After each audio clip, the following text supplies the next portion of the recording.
Okay, my topic is the GameAIPro tool, realizing NPCs animation and behavior control for believable characters. A brief introduction. A core goal for game developers is to build NPCs that are believable to the player. Believability does not necessarily imply realism, but in order to be believable, these characters must move convincingly, such as look or act or react meaningfully. Actions and intention make sense to the players. And an NPC's action can be referred to as behavior realization. NPC behavior, which is the animation. So the next one is the character movement. Nearly all NPCs have to be able to move in some way. So the believable movement does its best to respect the rules of motion, factoring in inertia and momentum. In addition, the play animation convey intention while moving increase authenticity by providing the player an awareness of their mental state and context. So these techniques have four subtopic. Let's move on to the movement modules. So many game engines use a game-driven approach to character movement, where the animation does not define the motion of the character. Instead, movement is driven by an AI controller that evaluates the position of the character, that requests the physics system to move the character physical representation. So the alternative is to allow the animation to drive the character's movement, such as the animation driven achieved through the use of the root or reference node within the character skeleton.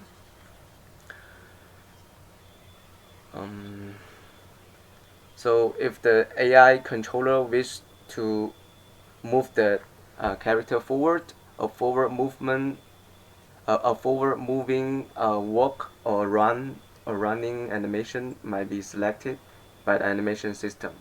Such animation would be thought as moving on spot animation. This figure is represent human body bones. It looks like the human bones, how the structure will be. So after updating the animation post,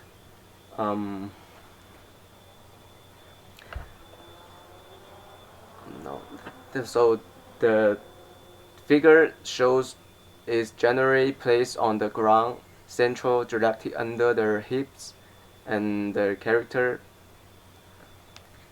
And the figure 36.2 is after updating the animation post, the position and orientation of the root node is passing to the physics system, which updates the position and orientation of the character capture. This is referred as extracting motion from the animation.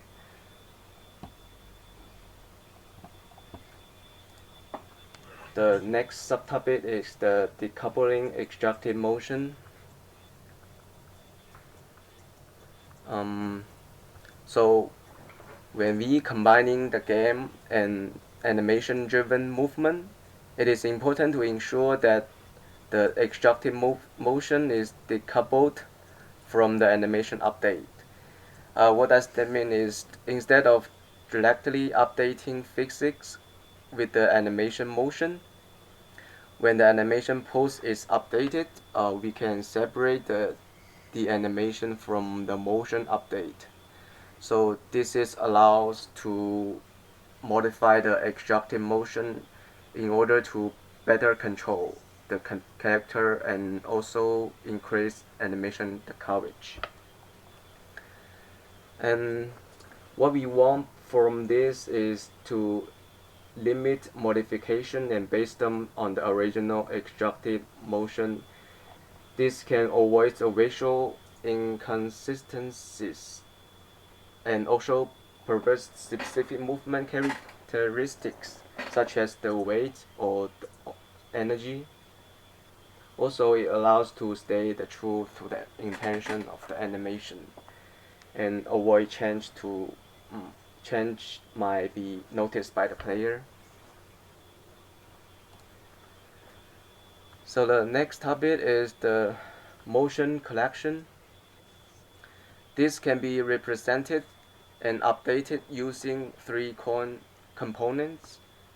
The displacement direction, which is the world space direction that the character is moving. The second is the orientation of the character, which is the character is facing, and the speed at which character is moving. So on each frame after the motion has been extracted, the change in displacement direction or orientation and the speed is read and applied to our character physical representation by passing that information to the physics system. So if there is no change is made, then the character is being driven fully well animation. Um, so what does that mean is each of these components can be corrected independently of each other to match a specific game situation. This corrected change is used to update physics and character motions. The next one is correcting displacement, direction, and orientation.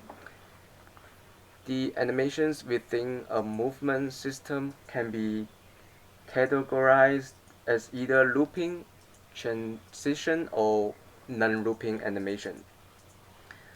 For some example is looping animation include forward or backward moving circles, and the displacement direction and orientation for this animation typically remain at the same offset to each other throughout the course of the animation.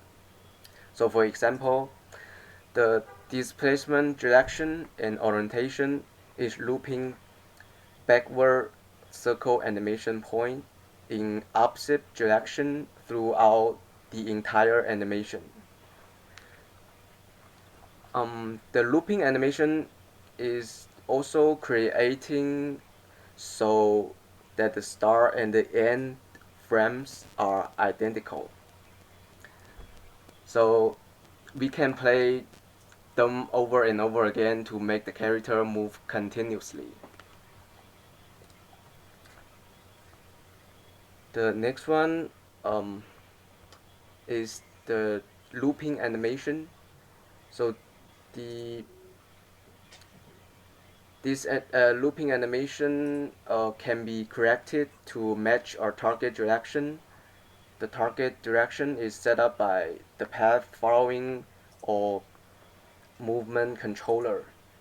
So in the case of following a path facing forward, the character will need to align their displacement direction and orientation to be along the path so they do not veer off the path or unintentionally stray safe ways.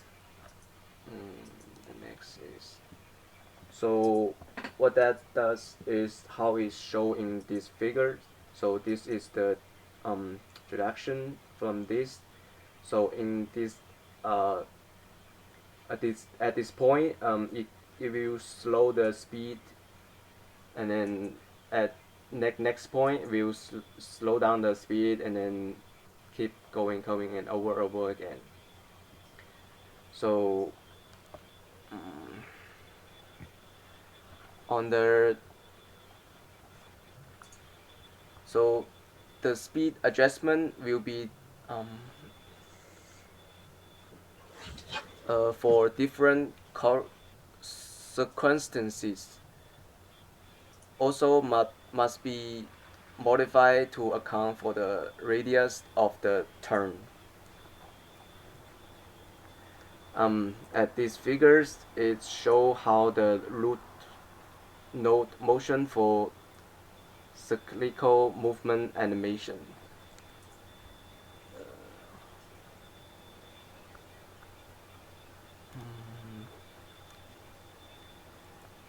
So that need to minimize the curvature within a translation for the root node. So in this case, transition animation require a different set of constraints.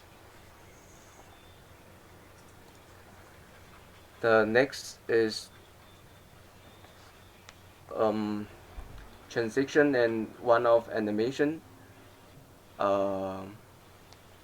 such as starting to move, planting to turn, and stop animation. This can help to communicate with the character's change in momentum to the players. For example, a given starting to move animation can only rotate a character by fixed amount. Blending animation together may help to elevate the amount of coverage needed, but persistently blending motion-based animation can lose the subtle nuances of the motion, particularly through for specific direction. Also, motion collection can be used in this case to generate a wider range of coverage while preserving the fidelity of the original content.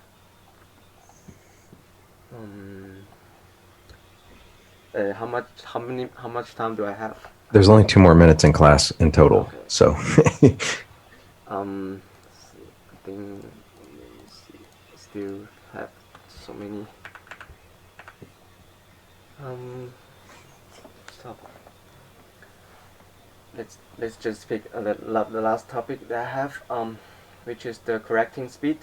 So during the gameplay, the target speed is calculating for the character each frame, controls transaction between animation by specifying a set of speed range as the character speeds up or slows down. Each speed range modifies a looping animation that identifies as the speed that character typically moves. What it does, it minimizes the amount of time that character remains within the overlapping range by ensuring that AI controller always tries to set the target speed to be reference speed. Right. That's what I have for today. okay, cool. Thank you. Yeah, thank you. Any questions for Leah?